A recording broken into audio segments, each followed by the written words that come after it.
Assalamualaikum warahmatullahi wabarakatuh. Perkenalkan, nama saya Desi Ratnasari dengan nomor induk mahasiswa 857357044. Di sini saya akan melakukan praktikum IPA di SD modul 2 makhluk hidup dan lingkungannya. Judulnya ekosistem darat. Oke, alat dan bahan yang saya gunakan di sini ada pulpen, ada lembar pengamatan, dan alam sekitar. Ekosistem adalah satuan fungsional dasar yang melibatkan proses perinteraksian organisme dengan lingkungannya, termasuk aliran energi dan rantai makanan. Selanjutnya, ekosistem juga terdiri dari komponen biotik dan abiotik. Ekosistem terbagi menjadi dua, yaitu ekosistem alami dan ekosistem buatan. Langkah-langkah pengamatan satu ekosistem alami dan buatan yang ada di sekitar tempat tinggal. 2. Kemudian amati komponen-komponen abiotik dan biotiknya.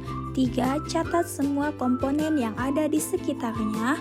4. Kemudian buat kesimpulan tentang perbedaan pada kedua tipe ekosistem tersebut. Ekosistem darat alami adalah ekosistem yang terbentuk secara alamiah tanpa campur tangan manusia yang signifikan. Contohnya adalah komponen abiotik, komponen tak hidup yang terdapat pada hutan adalah sebagai berikut. Ada air,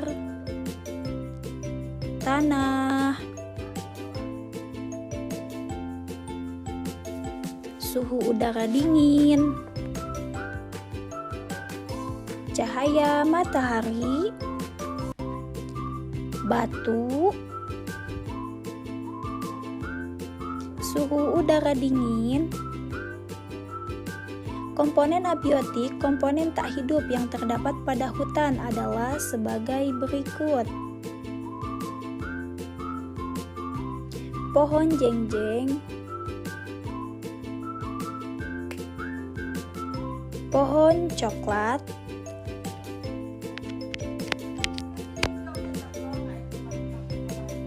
pohon kelapa,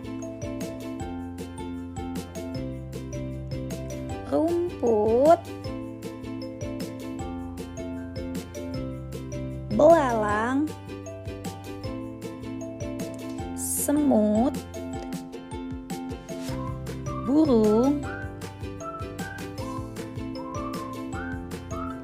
dan mikroorganisme pengurang. Selanjutnya, ekosistem darat buatan. Ekosistem darat buatan adalah ekosistem yang dibuat atau dikelola oleh manusia. Contohnya, kebun cabai.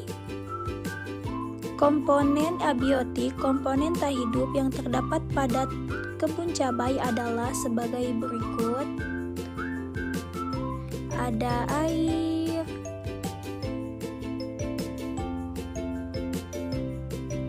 cahaya matahari,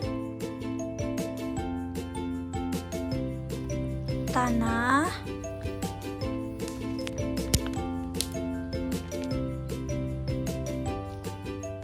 suhu udara yang panas,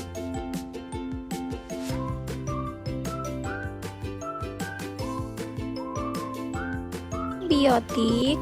Komponen hidup yang terdapat pada kebun cabai adalah sebagai berikut: tanaman cabai, semut, cacing. Jadi, kesimpulannya, ekosistem adalah satuan fungsional dasar yang melibatkan proses interaksi organisme dengan lingkungannya, termasuk aliran energi dan rantai makanan. Ekosistem terbagi menjadi dua, ekosistem alami dan ekosistem buatan. Kesimpulannya, pada ekosistem hutan, pembentukannya secara alami, sedangkan pada ekosistem kebun dibuat dan dikelola oleh manusia. Produsen atau tumbuhan pada ekosistem hutan sangat beragam, contohnya seperti pohon jengjen, pohon coklat, kelapa, dan rumput, sedangkan ekosistem kebun sederhana dan bergantung pada kontrol manusia. Aneka ragaman pada ekosistem hutan lebih banyak jenisnya karena dukungan habitat yang luas, sedangkan pada ekosistem kebun lebih sedikit jenisnya karena fokus pada tanaman yang dibudidayakannya. Sekian video dari saya. Wassalamualaikum warahmatullahi wabarakatuh.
Setelah itu kita aduk hingga merata. Setelah rata kita masukkan.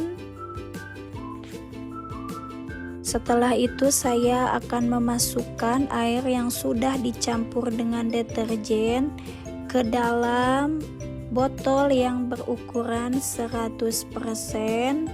sampai penuh.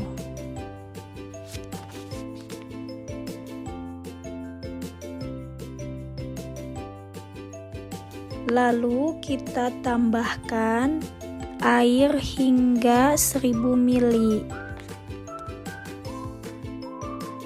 Masukkan ke dalam botol berlabel 50%. Lalu masukkan lagi air ke dalam botol 25%.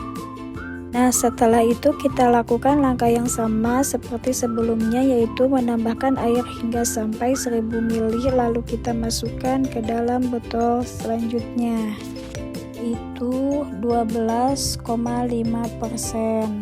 Selanjutnya ada 6,25%.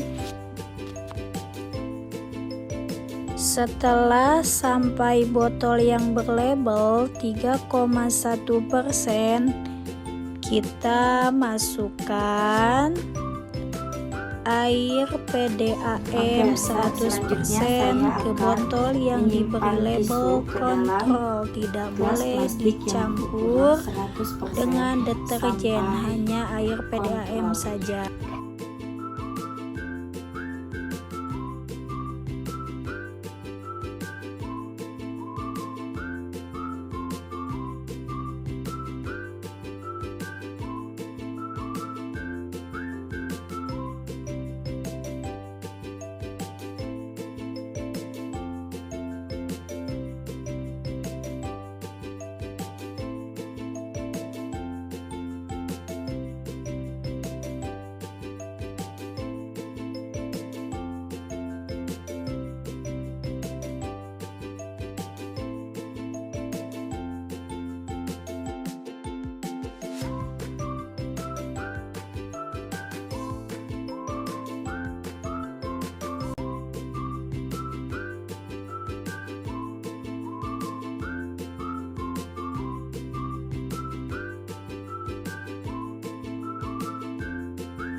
Setelah saya memasukkan tisu ke dalam gelas semuanya, saya akan memasukkan deterjen air ke dalam gelas yang berukuran 100%.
Nah, setelah semuanya beres, kita akan merapihkan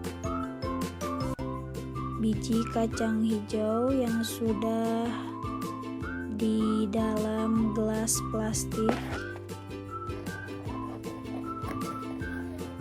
Kita tutup menggunakan kardus supaya tidak ada cahaya matahari ke dalam botol-botol tersebut. Setelah semuanya selesai, kita lakukan penelitian 24 jam sampai 48 jam dan masukkan ke dalam tabel pengamatan.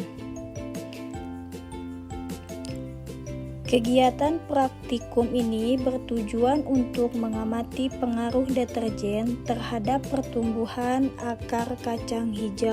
Jadi kesimpulannya yaitu deterjen berpengaruh negatif pada pertumbuhan kacang hijau, di mana semakin tinggi konsentrasi deterjen, semakin terhambat pertumbuhan kecambahnya, bahkan dapat menyebabkan kematian.